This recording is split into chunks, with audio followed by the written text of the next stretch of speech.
안녕하세요. 크리스천 영성학교론 신목사입니다. 오늘은 6월 5주 영성학교 코칭 내용에 대해서 말씀드릴게요.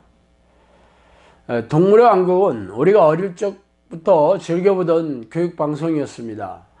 자연계 안에서 끊임없이 순환되는 생태계의 순환고리가 바로 먹이사슬인데, 자연 속에서 삶의 한 부분이 죽음이 되어 맞물려 돌아가고 있는 현상을 리얼하게 보여주는 다큐멘터리 프로이죠. 먹이사슬의 최상위는 인간입니다. 그러나 영적인 세계에서는 다르죠. 최상위 포식자가 바로 악한 영이라고 성경은 말하고 있습니다. 더욱 섬뜩한 사실은 이들은 눈에 보이지 않으며 사람을 숙주로 삼아 속여서 들어간다는 것이죠. 사람을 조종하여 통제하고 노예로 삼아서 육체와 정신과 삶을 피폐하게 만들어 고통스럽게 하고 쾌감을 느끼는 존재들입니다. 나와 내 가정이 이 흉악한 악한 영들의 먹잇감이 되어왔다는 것과 우리는 결코 이들을 이길 수 없다는 사실은 더욱 절망적입니다. 그런데 우리에게 소망이 되는 소식이 있습니다. 하나님의 인간의 몸을 입고 오신 분, 완전한 인간이 되셨으면서도 이들을 완전히 이기신 예수 그리스도를 우리에게 보내셨다는 것과 우리에게 이길 수 있는 무기를 주셨다는 것입니다. 할렐루야. 예수님을 힘입어 이 먹이사슬을 우리 떼에서 끊어내고 나와 내 가족에게 새로운 삶을 누리게 해줘야 합니다. 성령이 내주하시는 기도의 훈련은 이 포식자가 가장 두려워하는 존재인 하나님을 부르고 예수 보혈의 공로로 이들과 싸워 이기게 합니다. 우리가 하나님을 부르고 예수 보혈로 싸우고 있다는 사실은 바로 하나님의 나라가 내게 임하기 시작했다는 놀라운 증거입니다. 이 기도가 나와 내 자녀의 영혼에 아주 중요함을 깨닫고 우리 모두 힘을 내어 우리에게 남은 싸움을 끝까지 싸워 강을 건너도록 합시다. 첫 번째, 영적 인식체제로 들어가야 합니다. 이 기도를 저에게 훈련받았던 지금의 코치들은 약 4년 동안 기도를 해왔습니다. 기도 훈련을 시작하면서 와닿지 않았던 약한 영들의 정체를 피부로 와닿게 실감하고 경험하게 되었습니다. 그리고 인식이 바뀌었죠. 더하기와 빼기만 알던 초등학생들이 곱하기와 나누기의 세계를 알게 된 것과 비슷하죠. 우리가 하나님을 알고 믿었다고 생각했지만 하나님을 부르다 보니 먼저 튀어나온 것이 악한 영이었습니다. 악한 영과 싸우다 보니 하나님 그분이 살아계신다는 생각이 내 마음에 꽉 들어찼죠. 인식이 바뀌게 되면 하나님을 잊고 산다든지 예수 피를 놓고 산다든지 할 수가 없습니다. 순종이 관심에서 떠나지 못합니다.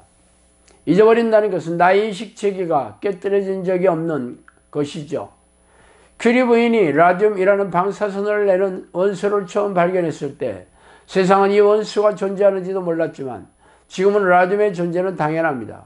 에디슨이 전구를 처음 만들었을 때 세상 사람들은 전기로 불을 켤 수 있다는 것을 인식할 수 없었지만 지금은 전기로 등을 켜고 사용하는 것이 일상적이고 당연한 것이지 천하 석유램프를 사용하는 사람은 없습니다.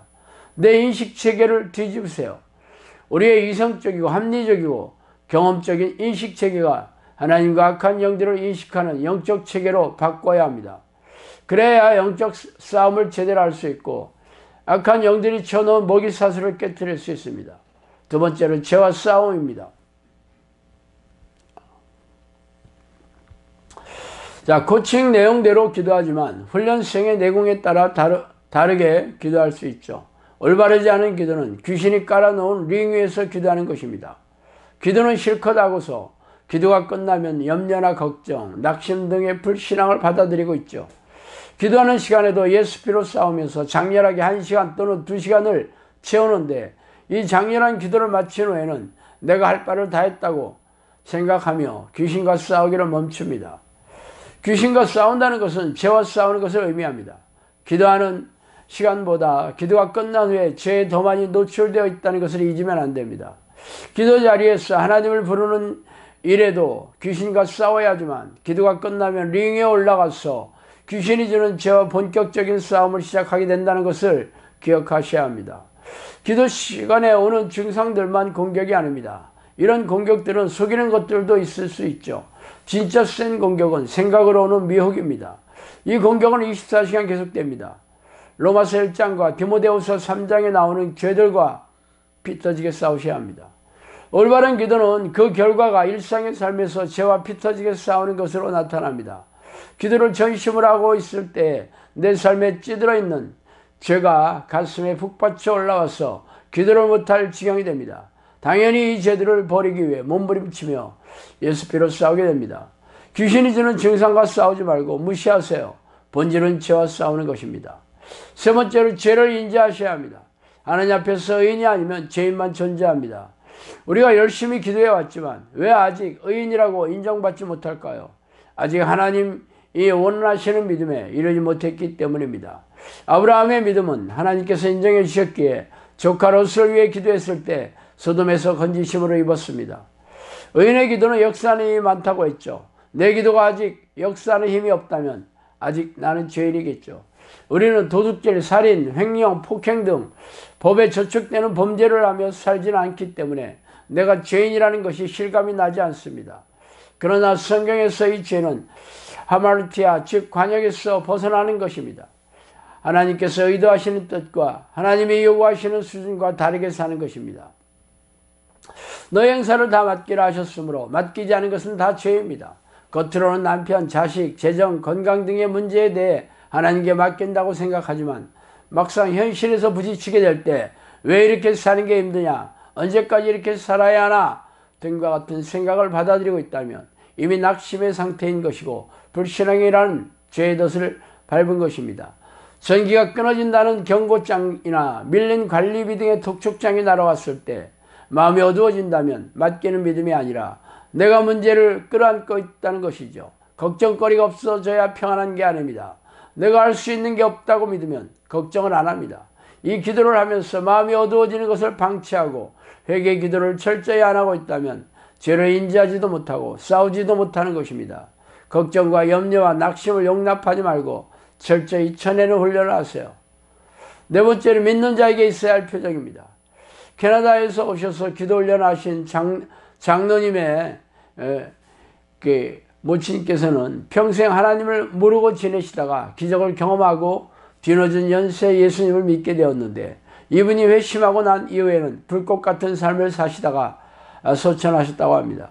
한국이 낳은 최초의 신의의 목사님이 되었던 김익두 목사님은 16세에 과거 시험에 낙망한 후 동네 싸움꾼으로 살다가 선교사의 집에서 죄라는 말이 가슴에 꽂히면서 참여하게 되었는데 이어 말과 행동을 조심하고 성경을 일백도 가셨다고 합니다. 어느 날 마가복음 6장 17절에 18절 말씀을 가지고 친구와 토론하다가 이 말씀 오늘 나에게도 유효하다는 라고 믿고 근처에 있던 장애인에게 예수의 이름으로 일어나 걸으라 했지만 아무 일도 일어나지 않았습니다. 그 길로 자신의 믿음 없음을 고백하고 2달 동안 기도에 전념하였다고 합니다. 어느 날 아래턱이 빠진 자매를 위해 3일간 금식하고 기도하자 정상이 되는 역사가 일어났고 그 이후 등이 굽은 자를 비롯하여 1만 명을 고치는 신의 역사를 나타내어 동아일보 신문에도 나올 정도였습니다. 그런데 우리는 아직 뚜껑도 못 닫고 있죠. 마음을 갈아엎고 어떻게 믿음을 보여주실지 고민하시기 바랍니다. 자, 오늘 여기까지 하겠습니다. 감사합니다.